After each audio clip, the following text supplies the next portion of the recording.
I'm Robyn Crane, and this is the Growing Your Financial Business the Woman's Way podcast. Listen, I was a financial advisor for over a decade, and I got so sick of the old archaic strategies that your grandpa used to get clients. What the industry teaches today is still so outdated and just doesn't work anymore. So I had to find a better way for myself, and then I got obsessed with sharing these how-tos with other women like me. The stuff I teach doesn't require giving up your life, your sanity, or your family time. I want women like you to have it easier than I had it, so you can thrive in the industry.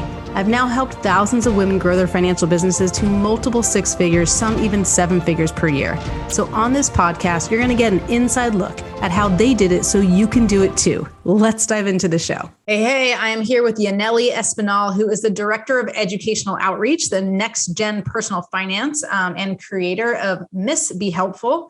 Super passionate young woman who is born and raised by Dominican immigrant parents in Brooklyn. And Yanely is a proud product of New York City public schools. Okay. And she's very, very passionate about financial education within the schools. And what we want to talk about today that I think is really relevant to you as far as how the next generation personal finance affects you and your business is really how to create a multi-generational business so that especially when you have assets from people who are nearing retirement and unfortunately getting to a point where they might die, that the money stays within your business, but more importantly than the money staying within your book of business, you're helping the next generation and creating a better future, right? For us, for financially, so we can stop this whole pattern of people not being financially set and retirees having $10,000 to their name when they retire, right? So, Yanely, tell us a little about you and how you got into this and why you're so passionate about it. Yeah, well, thanks for having me, Robyn. I'm excited to be here. I started my career as a classroom teacher. So my background is in early elementary education. I taught third and fourth grade for 3 years after college. And I did that through a program called Teach for America. And, when I was in college, I didn't really know what I wanted to do. So I just took a bunch of classes that I really enjoyed. And when it was time to get a job, I was like, I graduated right into the thick of the 2008, 2009 recession. It was still going on when I graduated in 2011. So I just didn't really know what to do. But I knew I had a passion for educating, young people. And for me, education was kind of the key to being able to get out of the neighborhood that I grew up in and go off and see other parts of the world. And so I just thought, you know what, let me pay it forward and let me go back and be a source of inspiration for kids that are in the same neighborhood that I grew up in. And I ended up getting placed right in New York City. So I taught in the public school system for 3 years. But of course, you're teaching math and writing and reading, and you take the kids to science and to recess and lunch. And nowhere in the school day was there any talk about money, financial literacy, or personal finance. And I realized then that, okay, I want kids to be learning about this. And so instead of staying in that traditional classroom setting, I started thinking about ways for me to branch out and think about how to start connecting myself to more financial education work. And what do you do exactly now? How do you help them? And then we'll get to the next generation type of prospecting and whatnot and keeping the money in the book. But how do you do that specifically? Yeah. So in 2015, I paid off over $20,000 of credit card debt. I had one student loan actually that was under $5,000 for a study abroad program. But I really found myself stuck because I was like, I don't understand how I did everything, quote unquote, did everything the right way, got a college scholarship. I, was the kid that always got straight A's, and somehow I was making $40,000 a year with $20,000 of debt, and it just didn't add up. The math wasn't mapping, and I was getting frustrated. And so I decided to just start learning everything I could about credit cards and how to get out of debt. So I started reading all the books, the Susie Ormans, all the Gene Jatsky, all the books out there. And I got really passionate about, helping other young women do the same thing. So I didn't really know how I was going to do that. I didn't have any financial credentials. I didn't have any certifications, and I didn't have a lot of time outside of teaching in the classroom. So I just decided to start making videos on YouTube. That's where my MissBeHelpful work comes in. I just started putting videos up there all right, you all, this is how I went from below 600 to above 800. I took these steps. It took me this much time. You can do it if I could do it. And then I just started getting an influx of emails from people all around the world. I got people from India emailing me saying, I'm moving to the United States in 2 weeks, and I don't know, should I get a debit card or credit card? What type of bank account should I open? Your videos taught me so much. And it was just really eye-opening that, this isn't just an American problem. It's a global issue that people aren't talking about money. We're not getting educated about finances. And then one day I was on vacation, actually, with my boyfriend, and I got an email from a nonprofit called Next Gen Personal Finance. And they were looking for, they were looking to grow their team, and they were looking for people that specifically had experience with personal finance, knowledge, and education, but also who had experience as a teacher so they could create curriculum and also help teachers in the classroom to teach this stuff. So that's when I kind of decided, maybe this is a good next step for me, because it kind of combines my passion for money and my experience in the classroom in a really nice way. And so I've been there full time since mid 2018, creating content, lessons, games, videos, and then really training teachers, because there's a force of teachers right now who are excited and eager to teach kids about money in schools, but they never learned about money themselves. Right. So we got to solve that problem. A little bit of a gap. Yeah. Wow. That's incredible. That's amazing. How many views did you get on YouTube from that? Oh man. So the channel probably has over 3 million channel views, but but my first few videos were like over 300,000 views. And these are videos where it's like how to improve your credit score quickly, how to pick up the right credit card, stuff that I think, people just didn't know where to go ask these questions. Yeah, so they go on Google and then go on YouTube. Yeah, that's incredible. That's incredible. I mean, I remember I actually did this video when I was doing a lot of money coaching, and it was about how to get out of credit card debt. And I mean, this is I knew nothing about YouTube. I didn't know how to optimize it. It actually was 2 parts, because back then I think you could only do 15 minutes or something. Yes, and so the first part, and I remember we got to 26,000 views at one point. And for me, I was like, oh my God, I mean, so many people want to know how to get out of debt. Right. And so I was like, man, I should actually do something with it. But of course I never did. And it was 2 parts and whatever. But there's so much need for that. And especially next generation, so important, because there's not that it's about the sense of entitlement, but there is this we're American, and you said it's around the world really, but it's just they're not exposed to knowing how to do that. And just how do you make proper decisions around money when your parents are also in debt and telling you that it's okay by showing you. So yeah, that's really interesting. So let's get back to kind of the topic at hand here, which I think will be really relevant to the listeners around multi-generational business model, because I have one of my clients, actually, her name's Mary Beth, and she's at Wells Fargo. And what she found was that, a lot of her clients were quite older, and because she actually kind of took over. It sounds worse to say overtake. I know. Took over her mom's business. Her mom, who of course was older, had a lot of clients who were in their 70s, in their 80s. And she was like, oh my gosh, if we don't have a solution to this, the money is not staying here. And it's not about you just growing your business, but it's they're very passionate about helping people. They're very good at helping their clients. And then if the children and the children's children are not involved, then it's gone. And then it's just, or the inheritance or life insurance or whatever. And it's just not necessarily responsible. So she was really intentional. She actually has a book called The Legacy of Love, and really intentional with having those conversations with let's call it the grandparents first, but then bringing them in the conversation. So from your perspective, what's a good way to do that, a business model wise, but also again, transformational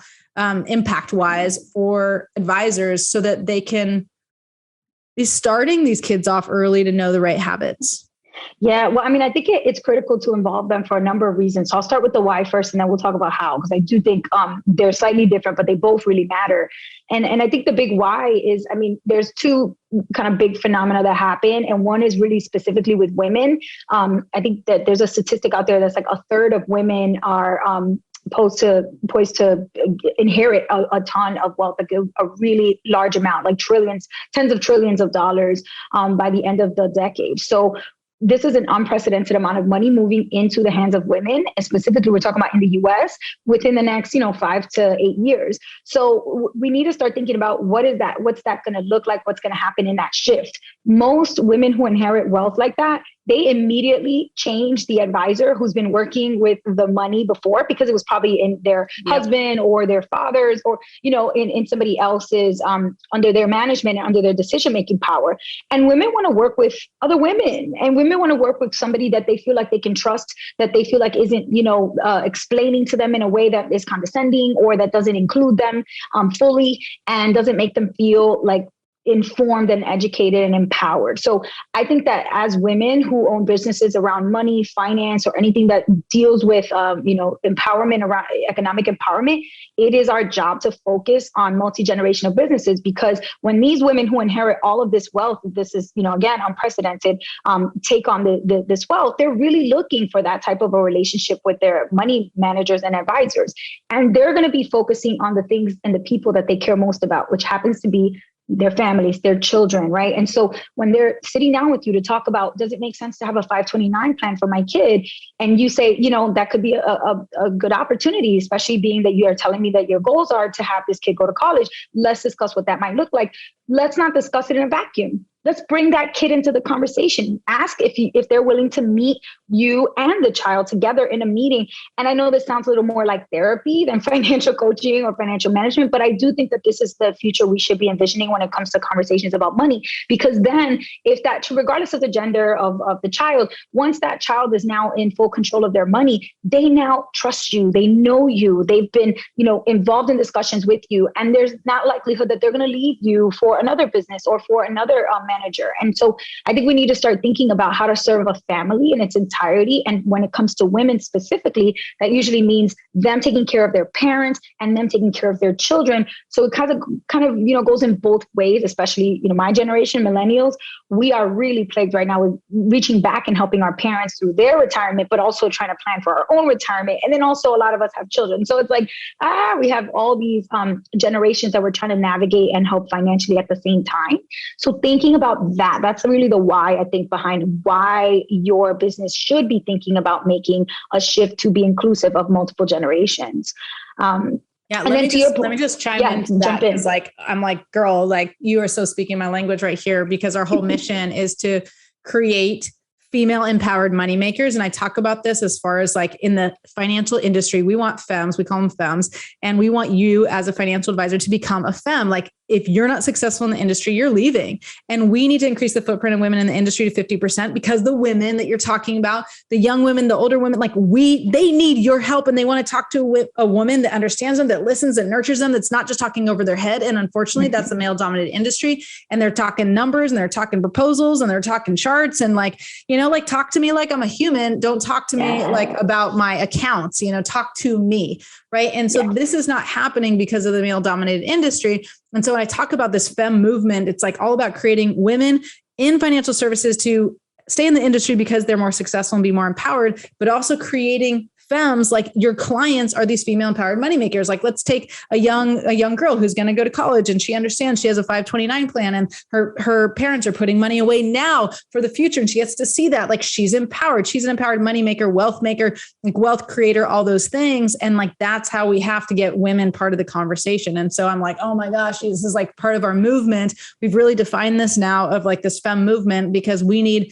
not only like these women in the industry to be femmes and stay in the industry, but we need them to be working with women who are now empowered financially. So like, that is so awesome. I love that. That's like, it's like giving me goosebumps. That's great. Yeah. I mean, and it really does. And I think it also is a shift that we need to start making, where we're not only focusing on our young girls and empowering them to be strong, independent, women who are empowered to control their own finances, but we also need to focus on our young boys too, because I recognize that a lot of young boys from an early age take on these, whether they're conscious or unconscious, these biases against women, that they think, oh, a woman can't handle my money. I can't hire a woman to take care of my business, and that's something that we need to shift and change too. So if you have a family that you're working with, a woman specifically that you're working with, and she has a son, and that son is coming to meetings with you and involved in that planning and builds trusting relationship with you, there's a very small chance that they're going to decide to up and leave just because you're a woman if their mom is no longer involved in the picture. They know you, they're comfortable with you. I think of it as like a family doctor or a teacher that's been in the family teaching all the brothers and sisters along the way. Like, I think that those are the types of relationships that matter a lot. And then having young men say, yes, I actually do have a woman as my advisor and I'm proud that she's managing my money. She's great. She's amazing. And like that can be huge because I think that we need allies when we're talking about, gender equity and especially in the financial space.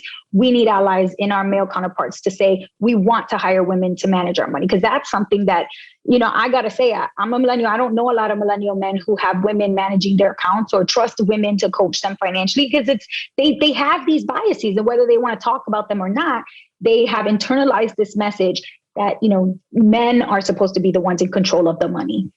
I'm so glad you said that because that's really interesting. And it's like, in order for us to really collectively move this industry, we need men on board as well, of course, and it's like, we need them to support this and see. And a lot of male advisors do see that where they're like, they want to bring on female advisors and also don't know how to encourage female advisors to be on their team because again, they're giving them these old male dominated strategies that like, it just doesn't work for women. It's not part of their life. They're like, oh, let me try to fit this business into your life versus fit your, or fit your life around the business rather versus fit the business around your life. Right. So I said it wrong, but like, and it's like, no, that's not working. So if we can start them at a young age and then see that, and like those biases, like that's so freaking true. Like, and it's happening now in, the year 2022 where like everything should be equitable. And it's like, there's no way when we're leading this way. So yeah, bringing men on board, I think all generations as well. Right. Yeah, and that like absolutely. Seeing that, women are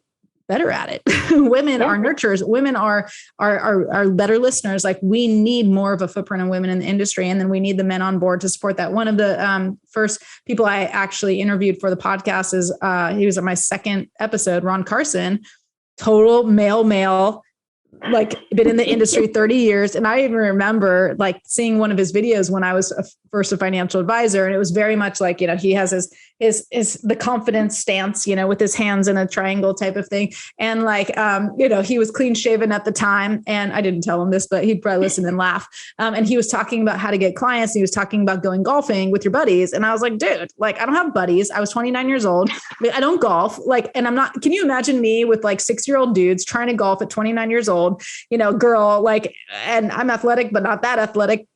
And that's how I'm going to get clients. And they're like, oh, let me trust you with my millions. And so like, I laugh about that. But now today, he's more of like a super awesome financial advisor, hippie guy who's all about supporting women and minorities in the industry. And he was like, we need more women and more minorities and African-Americans and, women of color in the industry. And like, he's like, this is a major issue. And so much of the wealth is going to women and there's not support. And like, I was like, damn, right. I love this guy. Like, he's so all about the mission. And so we get guys like that who've been in the industry for 30 years to support this mission and to see, and this movement of creating these female empowered moneymakers. And like, oh my God, it's like, now we can change the world. Now we can do this. But I love you involving the next generation because it's so easy for me, even as like someone who helps people grow women grow their business. I'm all about like, hey, let's start with who's the ideal client you want to clone. That's my thing. I talk about cloning. And we're usually looking at like, I want it to be a woman who's successful because they're already leading. And if they're shackled by the money problems, they're not going to be able to lead. Right. So I'm like, those executives, the business owners, like the physicians, whatever, like the successful women, let's help them. But what I haven't been talking about, and I'm so glad you brought up, is like involving the family. And I kind of make that assumption to some degree, but it's like, that's not an assumption I should make, because even when you said like involving the child in the 529, like, my daughter's 14, like how involved is she in these decisions? We gave her some money every year and we're like, we're going to teach you how to invest. And like, she's like, when are we going to do that, Robyn? Like, she's my stepdaughter, so she calls me Robyn, but I'm like, damn, I need to put time and like, not just me, but as a whole with my advisor and all this, like, so this is really great. That's great. So what else, you were going to get more into the how, like, how else would you suggest that they bring this more? I like the family practice analogy. Like, that's so good. It's like, this is like a family doctor, family practice. How else would you get them involved and create this multi-generational model? Yeah. I mean, I think to your point right there that you made about having the intention to include your daughter, right? But then just not having had the chance to do it, and this isn't something that is just true to the average American or like the average person, like me and you, like a lot of celebrities talk about this being an issue for them. I was watching, I think it was The View a couple of weeks ago, there was a bill that was proposed in Florida that would require a personal finance standalone semester course for graduation, for high school graduation. It has since been signed into law. So thank goodness that law passed in the state of Florida. But while it was still kind of just a hot topic and it wasn't sure, people weren't sure if it was going to become law or not, they were discussing it on The View. And one of the hosts, Sunny, she was talking about this, about how her son, she's a lawyer, famous celebrity. I mean, people know her, right? And she's talking about how her son, she did everything. She set up the accounts for him. She put the money little by little over time, dollar cost averaging into his 529, set up a Roth IRA for him, when he started working. He didn't know how to be self-sufficient. He didn't even know how to be independent financially because mom was doing everything for him. Mm-hmm. And I know that mom thinks she was doing that with the best of intentions. And she probably thought she was doing things right to set him up for success. But you can't set him up. You have to set things up with him. And there's a difference there. So I feel like one of the hows for us as, coaches, business coaches, financial coaches, financial advisors, money managers, we have to sit down with our client and say, outside of this one-on-one meeting with me and you, what's happening? How is this trickling down to your kids? How is this trickling up to your parents? How is this trickling over to your partner? What can I help you with to achieve that goal of making sure this trickles out, up, and down? So if that's activities, resources that you can share with your clients, if that's a specific routine that you can recommend that they instill in their weekly habits, like when you go to the grocery store with your girls, don't just pay, have them keep tabs, have them have a piece of paper, and they're going through the budget to make sure we don't spend more than $140 or whatever your budget is, right? Have them doing the work whenever it involves money. And that way, it's not going to be a taboo. It's not going to be uncomfortable. It's not something that you're doing for them, but you're doing it with them. And I think that puts a little bit of onus on us in the industry to do a little bit of work and find resources that are child friendly, find activities that we can share via email, whether that's through your newsletter, whether that's through, a statement where you send them a statement, at the bottom, you link, hey, by the way, here's a few resources that I recommend that are student friendly. There's podcasts for kids. Like there's a new great one called Million Bazillion, where you can actually just play it in the car and your kids are in the back listening to financial education in a kid appropriate way.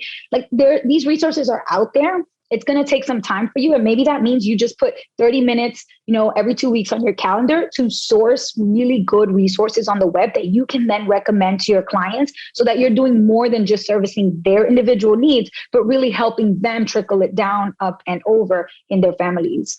That's so awesome. I love that. When I was a financial advisor, I actually started working with parents of young kids, like who were in preschool and whatnot. And I was teaching something that I called money parenting. It's like how to parent your kids like around money, right? So the parenting skill, and a lot of it was involving the kids in the conversation more than anything, though, it was being a good example, because I'm like, your beliefs and behaviors are being passed down to your kids when you're not in abundance. And when you're like, I remember when one of my clients was talking about, because I made her aware of like the language she's using, and she's in the car and her kid in the back, who's like 4 years old, goes, we're on a budget, and like, just like, what the heck does that mean? But like, he heard it so many times. Or we did these things where we'd go, and we kind of did this just last night, actually, but we would call it a shopping discovery trip. Like we used to do this with my daughter, who's now 14, when she was 3. And we would go, like, cause she'd want to buy things. And we're like, we're in abundance, but we don't just teach her like to buy anything the second she wants it. Right. And so we would go on a shopping discovery trip, and we would discover, what do you want? And then we take pictures of it. And then we had this goal thermometer where we teach her, like, when you get to this certain state, you can decide, you want the thing that you get 10 points, and you get that first thing and it's only $10, or do you wait and have delayed gratification all the way to the top? So we used to teach that, and it was really cool, like this money parenting idea. And, unfortunately, like I can tell you, I stopped doing that stuff. Like we used to have money jars with my daughter. Now my son's 4. We've never done money jars. My other daughter's almost 2. We wouldn't do much, but yesterday we went to the store. We were shopping for a gift for their birthday party today.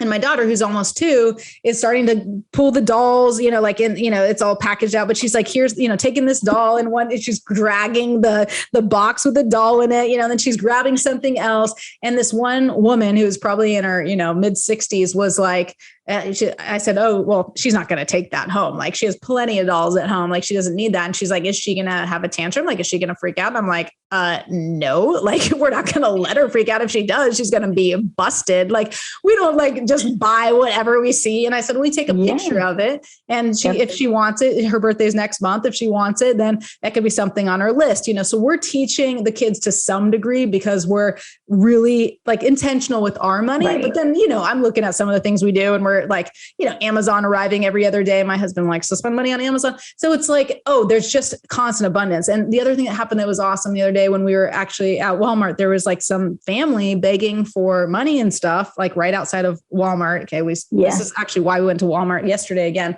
because this kid was there. My son had talked about giving his water bottle, like literally that day was like, I want to give my water bottle to a kid because we're talking about like kids less fortunate. And then we happened to see this, husband and wife with their kid begging. And so he literally, my son, 4 years old, goes, he's like, can I give it to him? And so we went out and gave this water bottle. I'm like, make sure you wash it, germs, but like he really wanted to give. So that's why we went back yesterday when we got a present. He packed up toys that he wanted to give to this kid who happened to not be there. But it was like, we're trying to teach them through what we do.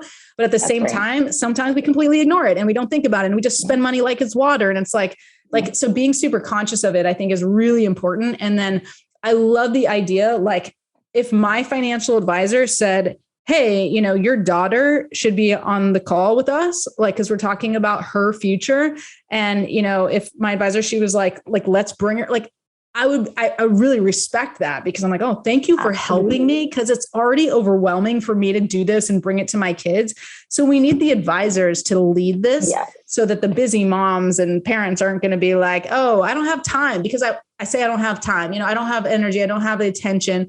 Just everything's hard enough to get them to eat vegetables. Last thing I want to do is like talk about money, Exactly. Like exactly. And I love that point because at the end of the day, you're helping your clients even more, right? There's this value add on top of the service that they expected. So you're exceeding their expectations when you say, oh, on top of the fact that you're going to have a financial plan put in place, you're also going to be able to bridge this gap between you having money conversations with the next generation, which is something you probably already intend to do. But guess what? You baked in the time to your schedule to come here and meet with me. Let's also bake in a little bit of that time for you to talk with your child about money too. Because, you go home and you're like, okay, check one thing off my list. I already had my meeting with my financial advisor. And then you intend, again, like Sunny said on The View, we intend to talk with our kids, but we end up just handling it for them because we don't want them to feel stressed, right?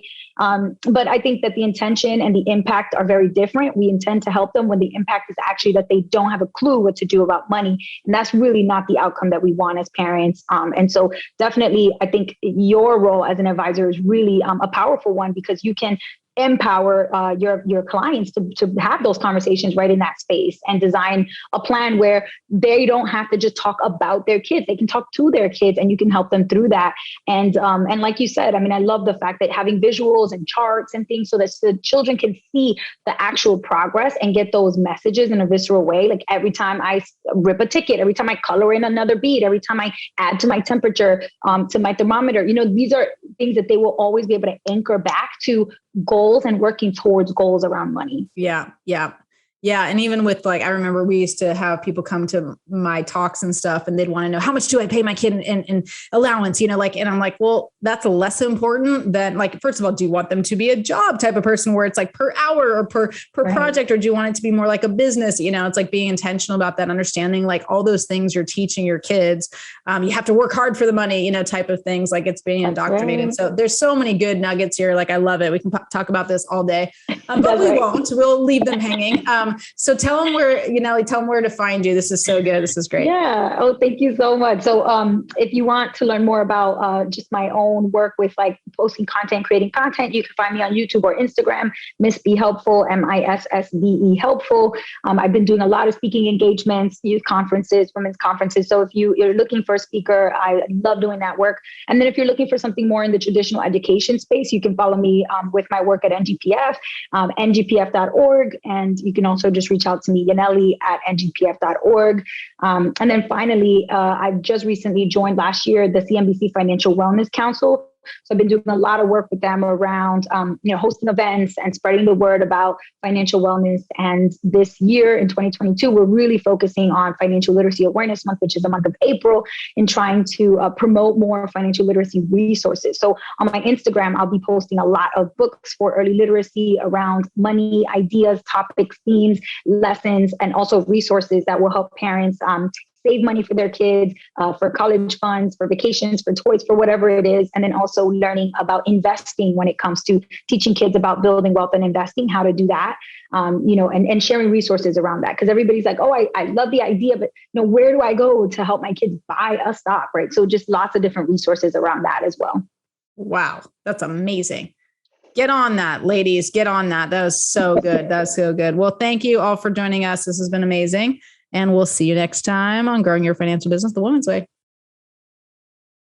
I actually have the link for the tag challenge, the appointment generator challenge. So instead, you can just go to femalefinancialadvisors.com and register right now so that you can get 5 quality appointments in just 5 days. Now, this is not around, you having to talk to friends and family and get all awkward. This is not about you having to spend marketing dollars online or create a whole funnel. This is going to be easy. It's simple. It happens in 5 days. If I can get you 5 quality appointments in 5 days, then you know that you can have the best year of your life, because you just need to get in front of more of the right people. We will walk through it together as we do it. So do not miss this. And if you're smart, do VIP, spend a few extra bucks, and you can actually spend time with me on Zoom where I can connect with you, get to know you, and really help you get those quality appointments so that you can grow your business.